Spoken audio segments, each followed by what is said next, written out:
Morning, everybody. It's an absolute pleasure to be hosting all the way from Silver Spring, Maryland, Dr. Erica Brown, who is a woman with enormous prestige in teaching in both the Jewish and academic worlds, in leadership, Jewish leadership in particular. She's an author of a number of books, especially one that was very useful at my Seder this year, the Haggadah on Pesach.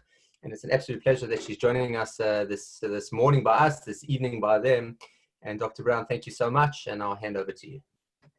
Thank you. Thank you, Rabbi Krebs. Everyone, Erica's just fine. I'm so delighted to see your faces.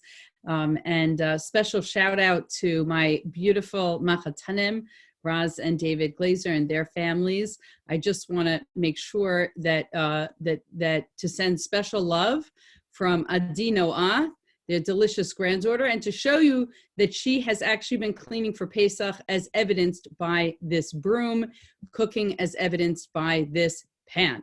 But our subject today, as much as I could talk about our shared beautiful grandchildren, our subject for today is the book of Shir Hashirim, which we read, well, I don't actually know what day it is for you, but which we read yesterday on Shabbat. It's the book that we read on Chol HaMoed of Shabbat, on Pesach. And certainly the idea of calling Passover the holiday of the spring and then reading about this young romance that takes place in a garden is enlightening. It's romantic. It's special, and it's also very difficult reading. So for those of you who may have been reading it at home instead of in a synagogue, you know that the language is difficult, and the rabbis of old struggled with what to do with the erotic nature of this book. And what I'd like to suggest for many of us who are reading it in isolation, we're not reading it in a synagogue, it may feel somewhat strange because for a lot of people, their time in isolation with their families hasn't been particularly romantic. In fact, you might even say that couples, long married and loving couples, can get under each other's skin in these kinds of conditions, especially with the overlay of the current situation. It can be difficult. So what I wanted to do is take a little look together at an artistic image to start us off, and talk about 3 lessons that I think we can take from this book. I call this Love in the Time of Corona, and I'll talk a little bit about that title, what we can take from the book of Shir Hashirim into our lives, particularly at this remarkably difficult and intense time. So if you'll join me, we're going to look together at a handout. And the starting image is this image that Chagall has. I want to just point out a few aspects of the image. If you look, here you find a young bride and groom in love, floating on a horse with wings. You find animals upside down, very common in a Chagall painting. You find an image of lots of people, a scroll being read, a candelabra, an angel blowing a horn. These are images you'll find in a lot of Chagall paintings. This is one of a series of paintings that Chagall did on the Song of Songs. He depicted many different biblical scenes, and Shir Hashirim had special importance to him. And in order to understand some of the lessons we're going to talk about today from the actual text, I want to really look at this painting in a little greater depth. When Chagall was young, he remarked about, he was very fond of his mother. He grew up in Vitebsk. This is his book, My Life, where he shares some of the salient aspects of his own life.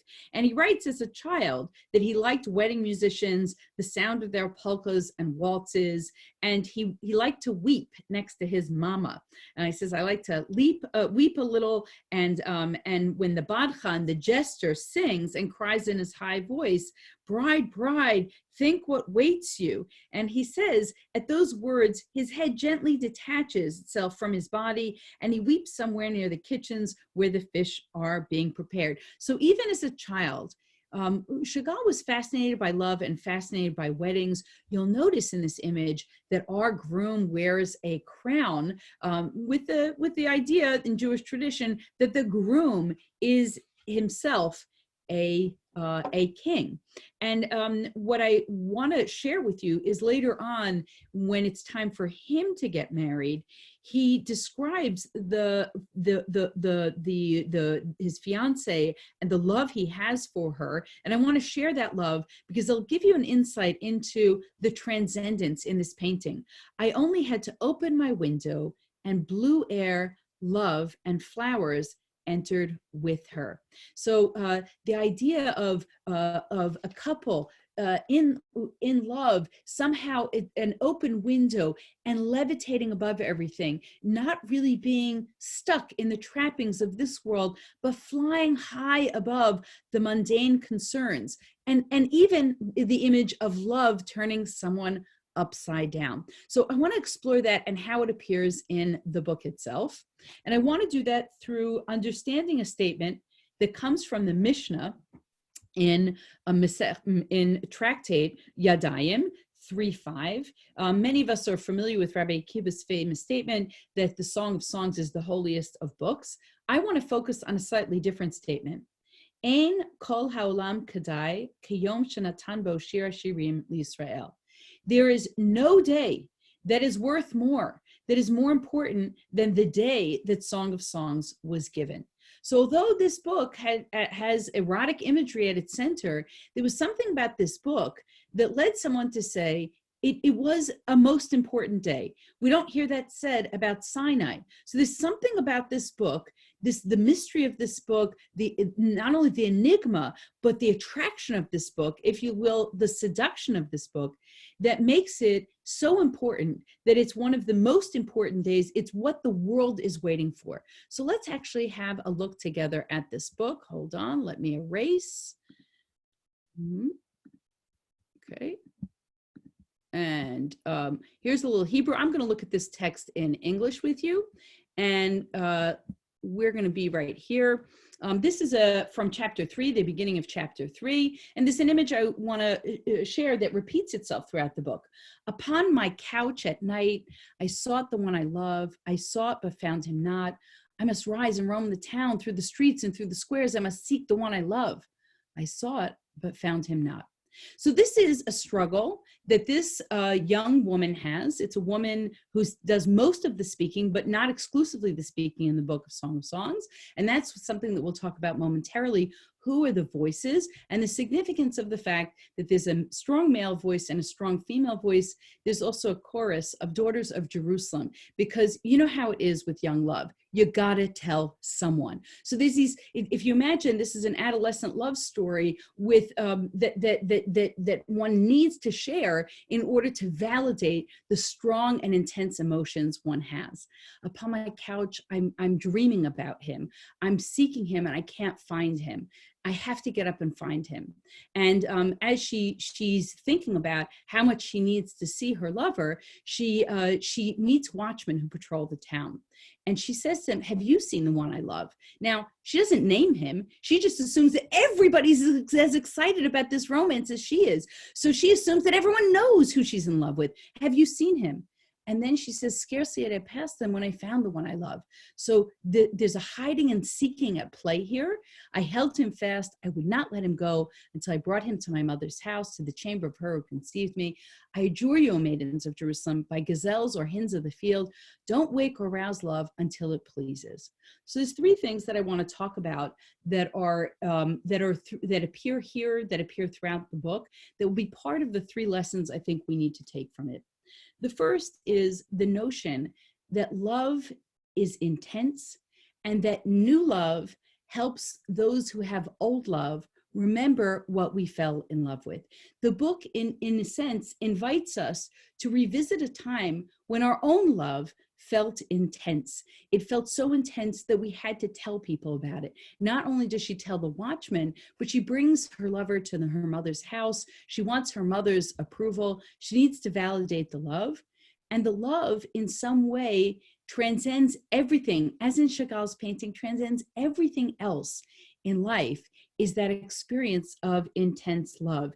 Good love, passionate love, beautiful love takes you away from the mundane.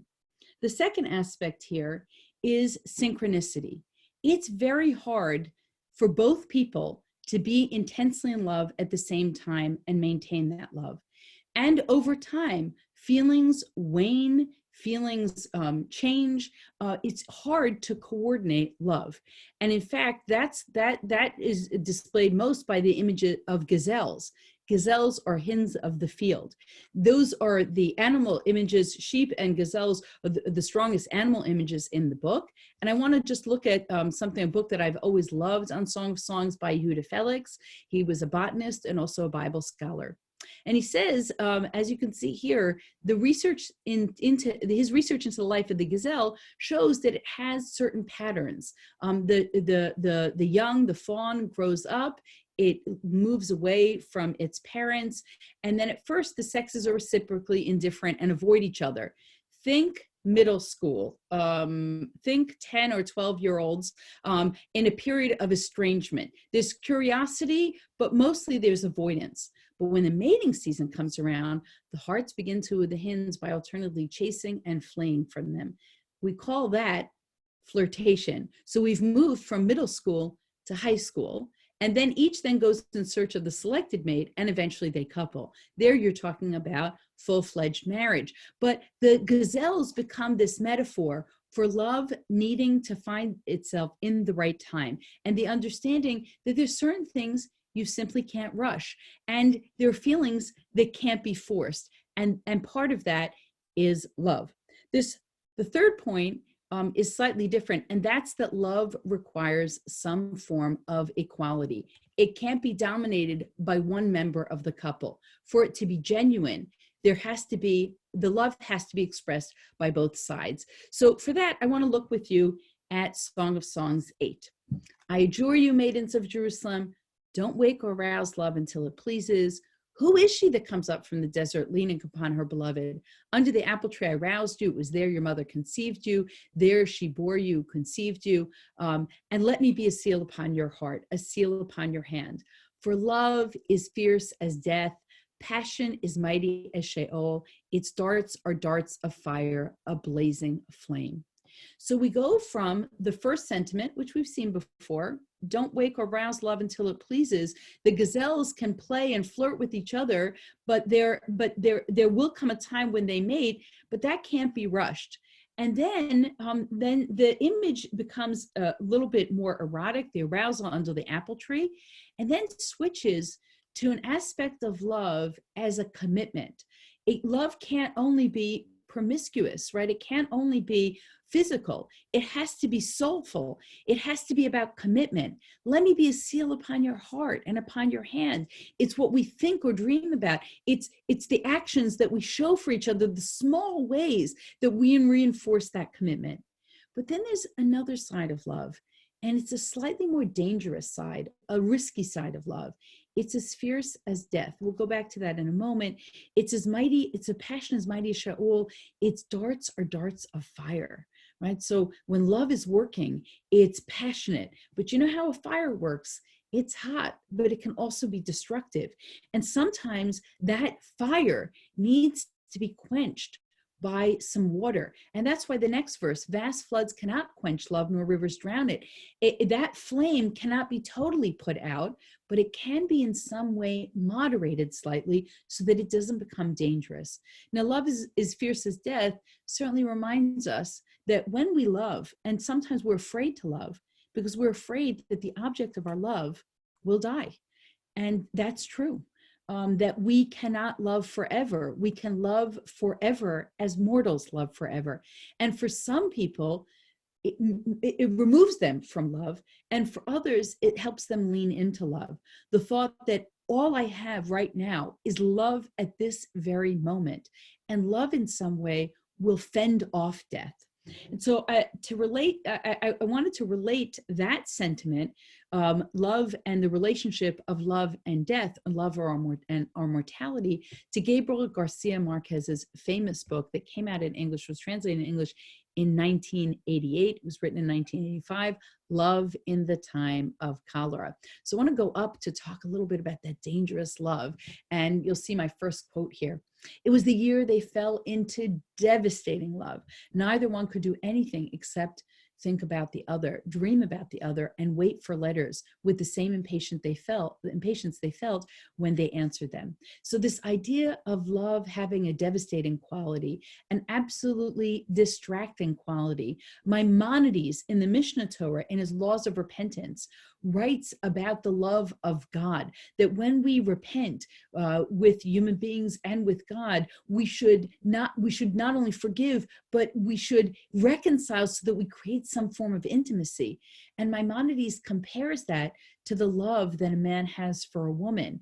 It's called love sickness. It's that devastating love that Marquez talks about.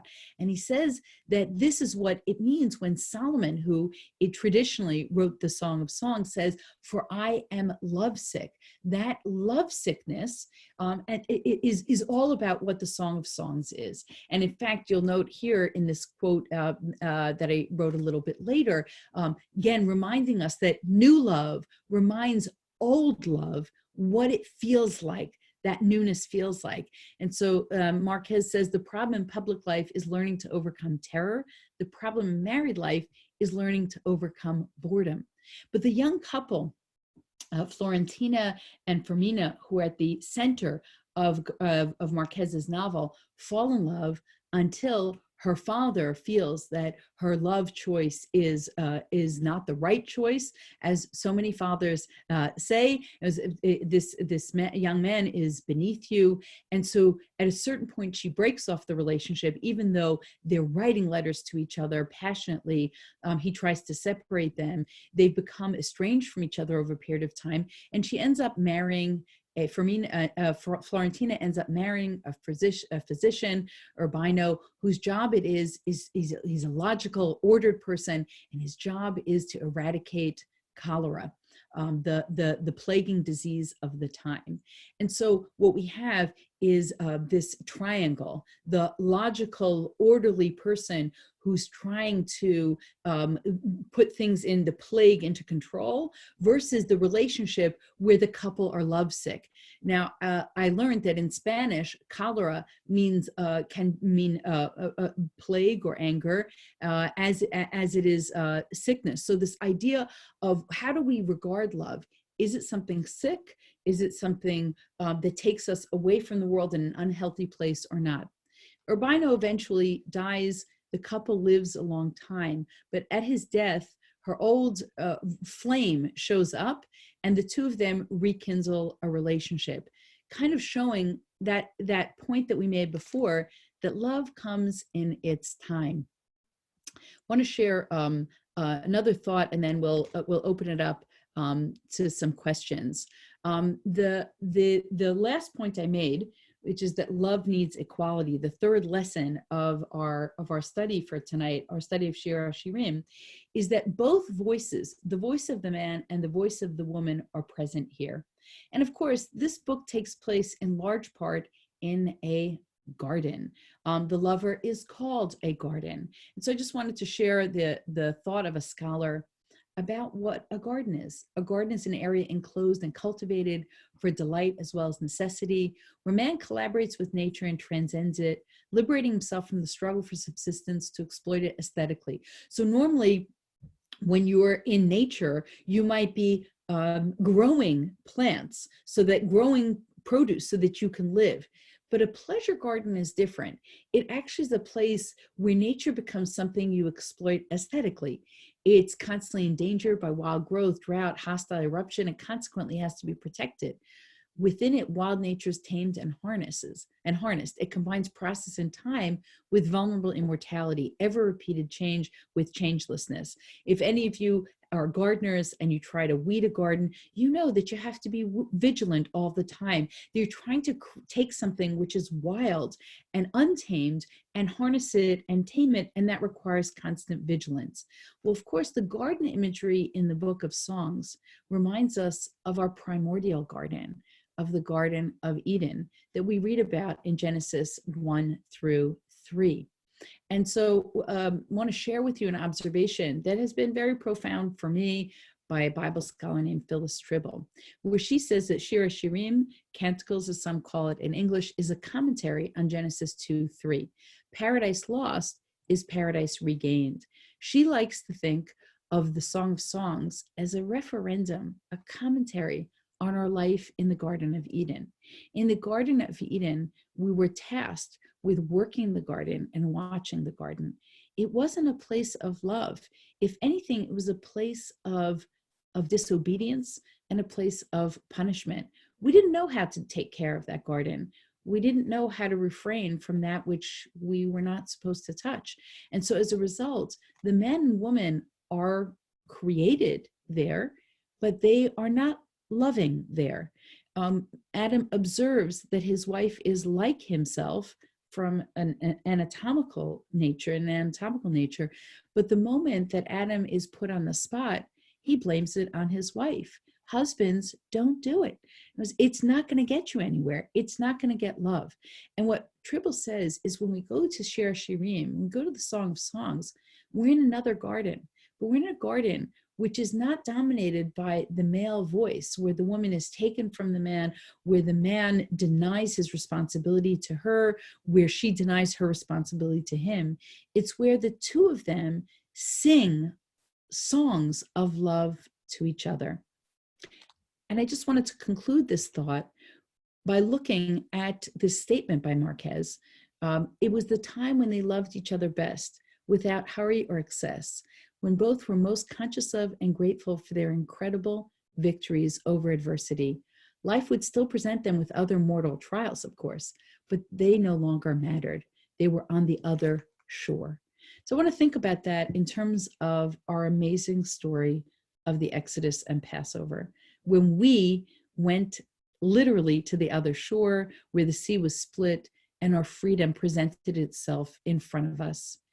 And suggest that this time when we are locked in with each other, when we're spending a lot of time with each other, perhaps more time than we expected in an unprecedented situation, it's a time when we can actually love each other best without hurry or excess, when we can be very conscious of and grateful for the small victories we have over adversity, for the blessings that we have. And that's just a question of how we choose to frame this time period, how we choose to frame this Passover. There were people who said to me, you know what, this Passover is not really that important anymore. I can't be with my family. I can't have the Seder that I want. I'm going to take some leniencies. I'll just wait for Passover 2021. And I think in some way, we're really missing an amazing opportunity to immerse ourselves with the people that we love, to express our love, to express our gratitude. And I think that's why it says the whole world is not as worthy as the day on which the Song of Songs was given to Israel. If we can't approach our lives with love, what do we have? We can have a Torah, we can have law, but if we don't embrace that with love, what's the law worth at the end of the day? If we pass over, if we're saved from slavery, if we have freedom, but we can't manage to love each other without hurry or excess, what will it be worth? And in the words of a friend of mine, Rabbi Aryeh Ben David, what is the Seder after all but an anniversary, a testament to our first love? It's the time we celebrate when we got together, and we lie, we recline, and we eat. The charoset is traditionally made out of ingredients that are all present in Song of Songs, and I thank him for that observation. So here we are, feeding each other the food of love. If you like, the aphrodisiacs that are mentioned in the Song of Songs become part of the food that we eat on the night of Passover. And then we sing songs to each other on Passover. And we say, Dayenu, if you only did this for me, if you only did that for me, in some way setting up the ultimate construct of gratitude by breaking down each aspect of what God has done for us and singing it back to God. And then we say to ourselves, if we can do that for God on Passover, we can certainly do that for each other. This is the time to love well.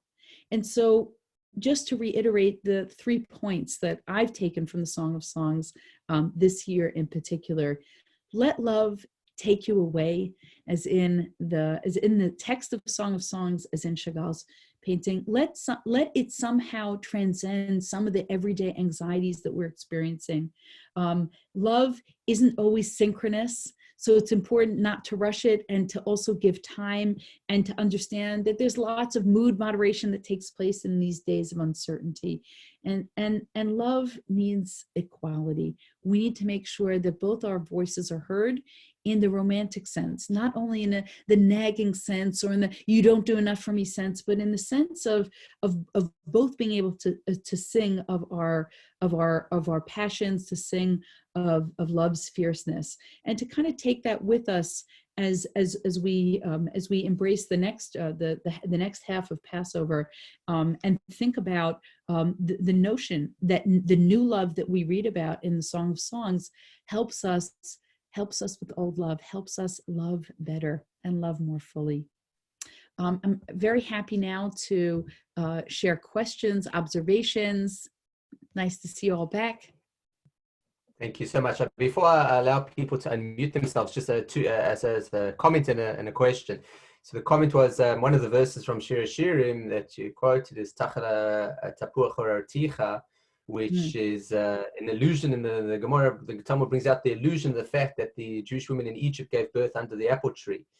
So there's a custom, a brisker custom, you may be familiar with it, is that the apple in Tanakh is not the apple as we know it, but rather refers to the etrog, and that it was the first tree in the Garden of Eden, and it was the tree that it refers to here.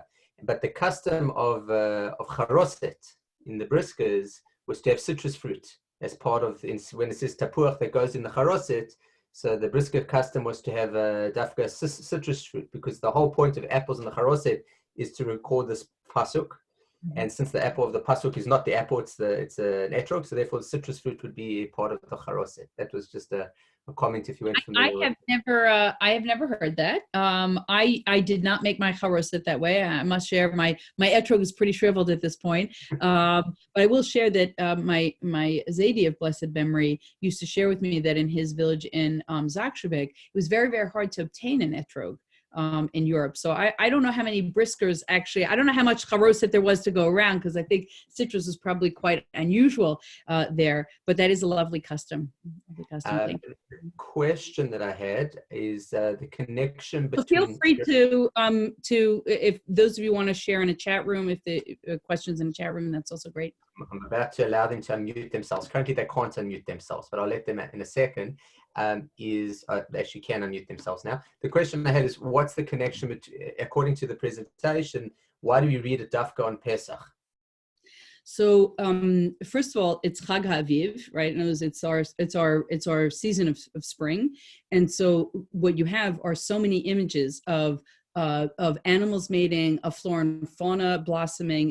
There's a sense of the world coming alive again, and I think the message of freedom is that the human being who's enslaved has no real life. Right? There's no chance for the newness and the creation of self.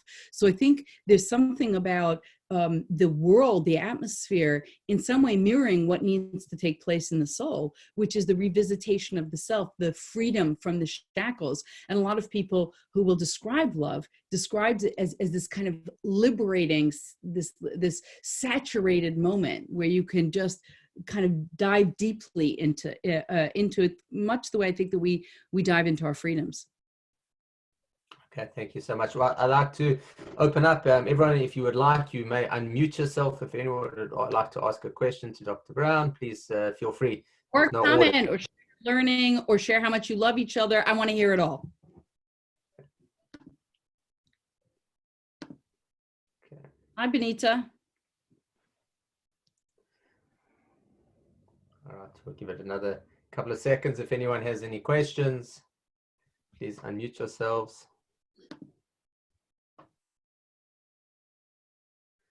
No. All right, well, we have a very shy audience here down in Australia, I'm afraid. But Doctor, thank you so much. No, they're not so shy. I myself did counterpoint in 1986. So I taught in Mount Scopus, and I spent time both in Melbourne and Perth. Special shout out to the family that billeted me, the Wallers, Dr. and Mrs. Waller, and the Ben Amis in Perth. So I know they weren't so shy when I was there, but maybe they got shy in the meantime. Maybe. Well, Well, to that end, just thank you so much for giving of your time, and Modim B'Simcha. You should all stay safe and well and have a meaningful Chag. Thank you, everybody, for joining us. We'll be coming online in about an hour with Elisa Bulow. Hope to see you all there. Thank you so much, and have a wonderful Yontif. Oh, wait, someone's got a hand up. Oh, I think maybe a wave. No, just being friendly, maybe. Okay. All right. Good All to right, see you cool. all. Keep loving. Keep learning. Bye-bye. Shabbat.